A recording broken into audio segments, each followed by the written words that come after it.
안녕하세요. 주양가족 여러분, 김성미 목사입니다. 오늘 하루도 값없이 우리에게 놀라운 은혜를 베푸신 위대하신 하나님을 찬양하며 감사드리는 인생이 될 수 있기를 주의 이름으로 바랍니다.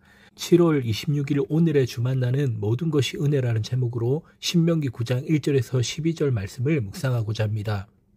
우리의 인생은 깨어진 그릇과 같습니다. 우리는 부족하고 하나님이 사용하시기에 부족함이 많은 인생입니다. 그런 인생이지만 오늘 또 우리를 향해 하나님의 은혜가 주어지고 있습니다. 그것을 아는 것이 신앙이고 감사하는 것이 믿음입니다. 그런데 신앙생활을 하다 보면 은혜를 잊어버리고 나의 행위를 자랑하게 될 수 있습니다. 오늘 말씀을 통해 하나님의 은혜를 기억하고 다시 한번 하나님의 은혜를 깨닫는 시간이 되기를 바랍니다. 첫째로 이스라엘 백성이 차지해야 할 땅입니다. 이스라엘 백성들은 요단강을 건너가기 전에 모세로부터 말씀을 듣고 있습니다. 모세는 이제 이스라엘 백성들이 들어가서 정착해야 할 땅과 그 땅의 백성들이 어떤 존재인지를 이야기하고 있습니다. 본문 1절에서 2절 말씀입니다. 이스라엘아 들으라, 내가 오늘 요단강을 건너 너보다 강대한 나라로 들어가서 그것을 차지하리니 그 성읍들은 크고 성벽은 하늘에 닿았으며 크고 많은 백성은 내가 아는 아낙 자손이라. 그에 대한 말을 내가 들었나니 이르기를 누가 아낙 자손을 능히 당하리와 하거니와. 성읍들은 크고 성벽은 하늘에 닿았으며 이스라엘 백성들이 들어가서 정복해야 할 성들은 매우 크고 성벽이 높았습니다. 당시 가나안의 성의 높이가 9에서 15m에 이르렀다고, 또 성벽의 두께 역시 4m에서 5m에 이를 정도로 견고한 성이었습니다. 그 당시에 이스라엘 백성들이 볼 때에 성벽은 하늘에 닿았다는 표현은 결코 과장이 아닌 것입니다. 그것만으로도 가나안의 성들을 정복하는 것이 쉽지 않은데 그것을 지키고 있는 사람들 역시 이스라엘 백성들이 상대하기에 너무나 부담스러운 족속들이었습니다. 이스라엘 백성들이 정복해야 할 족속은 아낙 자손들이었습니다.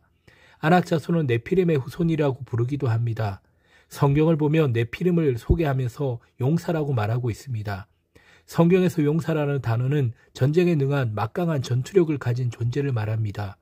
그래서 골리앗을 용사라는 동일한 단어로 표현했습니다. 전쟁과 싸움에 특화되어 있는 종족이 바로 아낙 자손이었던 것입니다. 이스라엘이 이들을 이긴다는 것은 사실상 불가능한 것입니다. 그래서 본문에서도 누가 아낙 자손을 능히 당하리요라고 말씀하고 있습니다. 둘째로 하나님이 앞서 행하심으로입니다. 인간적 관점에서 봤을 때는 가나안 땅의 성읍들과 아낙 자손들을 물리치는 것은 불가능한 일입니다. 모세 역시 이스라엘 백성들의 힘으로 불가능한 일이라고 말합니다. 이제 곧 전쟁을 앞둔 그들에게 왜 이런 말을 했을까요? 바로 자신을 바로 알아야 하기 때문입니다. 자신의 힘으로는 가나안 땅을 정복할 수 없는 것입니다. 모세가 이스라엘 백성에게 준 해답이 무엇입니까?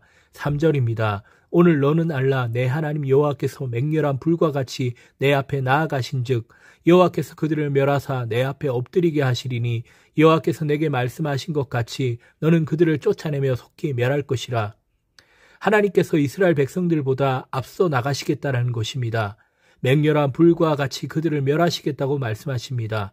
하나님께서 그들과 싸워주심으로 그들이 이스라엘 백성 앞에서 엎드려지게 된다는 것입니다.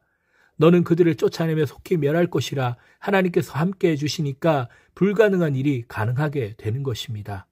셋째로 은혜를 기억하는 것입니다. 모세는 이스라엘 백성에게 하나님의 능력으로 승리할 것을 말하는 동시에 이스라엘 백성으로 하여금 주의할 것을 당부합니다.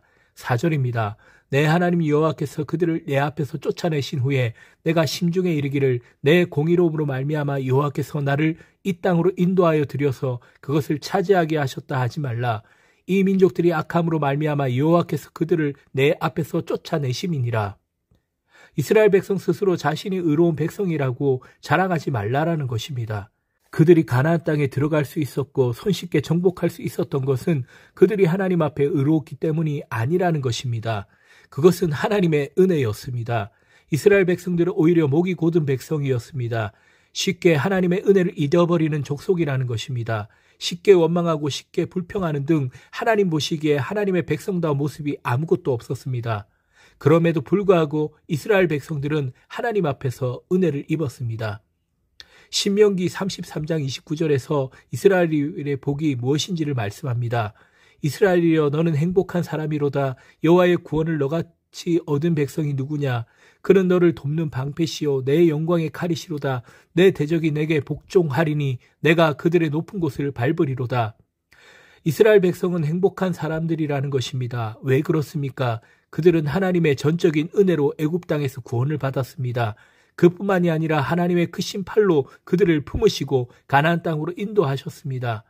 이스라엘 백성들이 출애굽한 순간부터 가나안 땅을 정복하는 순간까지 모든 것이 하나님의 은혜였습니다. 신앙에 있어서 성숙은 겸손입니다. 겸손이란 나의 연약함을 알고 하나님의 크심을 아는 것입니다. 겸손이란 나의 삶의 주권을 내가 아닌 하나님께 내어드리는 것입니다. 그리고 내 삶의 모든 것이 하나님의 은혜임을 고백하는 것입니다. 오늘 하루가 주어진 것도 하나님의 은혜입니다. 내가 잘해서가 아니라 하나님의 전적인 은혜로 오늘 하루가 주어졌습니다. 오늘 하루도 겸손히 하나님의 은혜에 감사하며 하나님의 은혜에 합당한 자로 살아가는 주님의 사람들이 되어주시기를 주의 이름으로 바랍니다.